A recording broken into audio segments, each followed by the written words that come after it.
In our neighborhood, we have one particular road that every time it rains, water covers that part of the roadway. There's a dip in the road or in the landscape or something, but always there is water across the roadway. Now, because we've lived in this neighborhood for a number of years, we know this and we know how deep it is and we know how slow to go as we travel through it because we have some experience. But when I've been in another neighborhood or another part of the country and there is water across the roadway, there is some concern that comes up, a little bit of anxiety, like I'm not really sure how deep this is, how strong the water current is.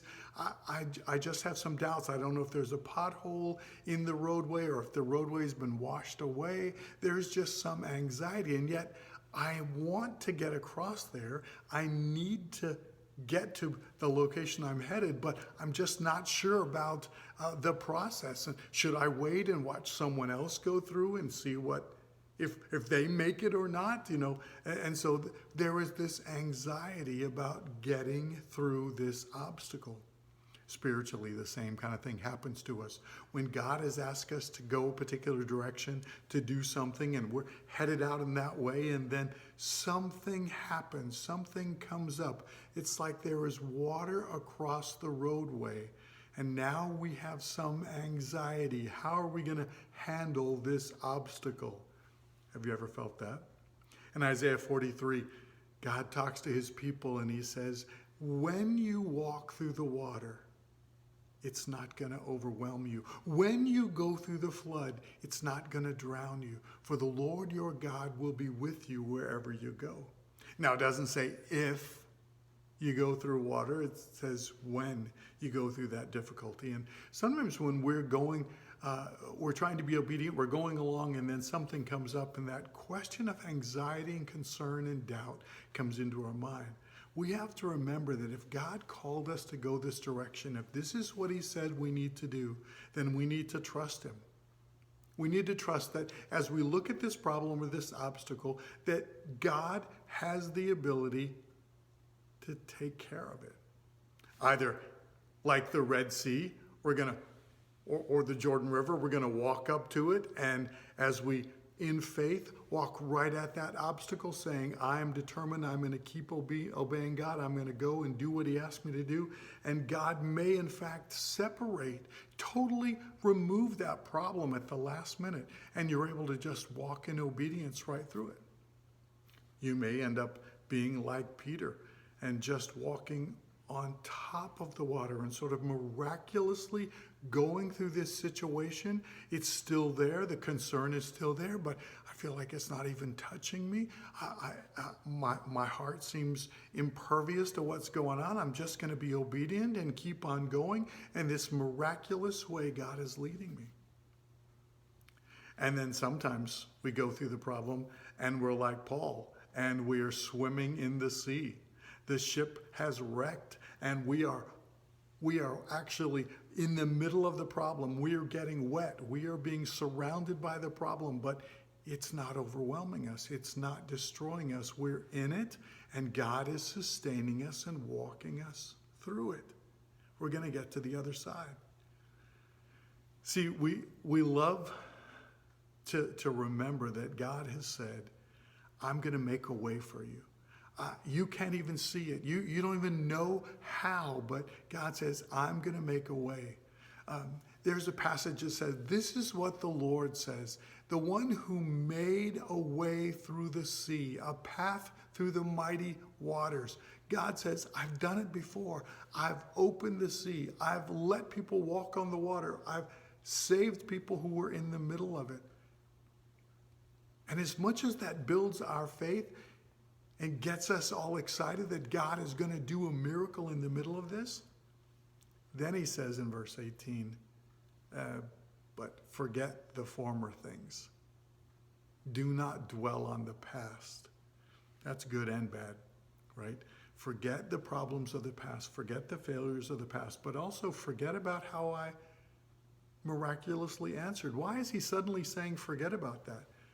Probably because it's going to be something different. It's not going to come the same way that it came before. Your answer is not going to be like it was before. You can't count on the same miraculous provision to come in the same way, in the same format as it did before. God is saying in verse 19, see, I'm doing a new thing. Now it springs up. Don't you see it? Don't you perceive it? God says, I'm going to do something totally different. Just be obedient. Trust me. I've done stuff before. Forget about how I did those before. I'm going to do something new. He says, I'm making a way in the wilderness. I'm going to make streams in the wasteland. God said, I'm going to do something new. Trust me. Sometimes with kids, we'll take a simple piece of paper and then ask them, do you think that I can cut a hole in this big enough for me to walk through? And immediately kids say, no, there's no way. There's no way you can make a hole in this big enough for us to walk through. And so I'll take it and fold it in half and say, sometimes God asks us to do something that seems impossible. And yet God is saying he is able, he can make a way. And so then I begin to cut. And first I cut this fold off all the way down. And it's saying, we sometimes try in our own strength to make a way. And we first cut a little hole in it. And as we look at it, we say, is that big enough for me to walk through? No, not at all. And if we're trying to solve this problem on our own, it doesn't look like we have the resources, the ability, or even the knowledge to do what needs to be done. So that little hole is not going to make a problem, or not going to solve the problem. So then I begin to cut. And we talk about, but God has a plan. God has a way. And those plans sometimes confuse us. Just like you're thinking, I am making a mess of this. I am just cutting all kinds of tears in this paper. I'm cutting all kinds of strips in this paper. And yet, I'm still saying I can make a way. I can make a hole in it. And it doesn't look like it at all. But God has a way, and he says his ways are not like our ways. His ways are different than ours. And what God wants to do is have us trust him, that even when things look like they're not going to work out, even when things look confusing to us, we have to trust him to do what needs to be done, to keep his promise, to do what needs to be done. And so we finally take this piece of paper that seems all cut, and then we open it up, and we suddenly see that there is a hole, there is a way that's big enough for me to walk through. It's a simple illustration, but it reminds us that God will make a way. What we're required to do is listen to him and be obedient to walk in that way. Now, I want to just show you really quickly how to do that. That little illustration with kids or with whoever you're talking to, and just remembering to trust God in those situations. So the first thing that we do is we cut that,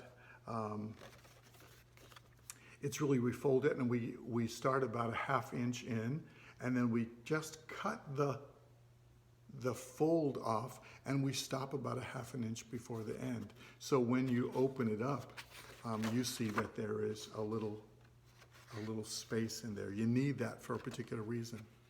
Then you begin to make a series of cuts, and you start at that little 1/2 inch piece, and you cut straight across and stop about a 1/2 inch, 1/4 inch from the end, and then make another one across, stop, another one. You keep going all the way down until you get to the last one, and you do the same right on that last bit of fold there, cut over and stop about a 1/2 inch. Turn, and then in between all those places where you stopped halfway, or stopped about a 1/2 inch away, you cut inside between those two and go over and stop about a 1/2 inch. And do that all the way through, cutting through both pieces of paper, both sides at the same time. Now you have to be careful not to snip too far, because you see what you're doing, you're creating one continuous piece of paper, so that when you open it up, when you take all those cuts that you've made and you open it up, you'll see that you've made that continuous loop of paper all the way through.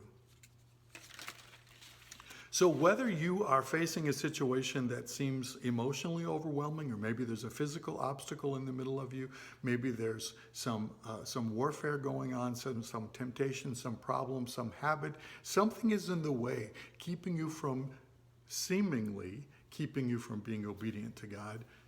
Don't stop. Don't let that stop you. Continue to seek to be obedient to God and His Word. And say, God, I'm going to trust you. I'm going to keep moving forward. And either you're going to move this obstacle, or you're going to give me miraculous provision to help me walk across on it, or I'm going to be in it. I'm going to be swimming through it. But I'm going to be obedient and trust that you are doing the work. You are making a way where it seems like it's impossible. I'm trusting you for provision in my life. I'm trusting you that you're going to bless this obedience to what you've asked me to do. He would never ask us to do something without making a way for us to do it. And so I'm going to encourage you today, whatever it is that God is asking you to do, and that area of obedience in your life is to set out, to continue to walk in that way, to be obedient, and don't let an obstacle or a difficulty or a challenge or someone else prevent you from being obedient to God. Trust Him to make a way. Get ready to get wet. Okay? See ya.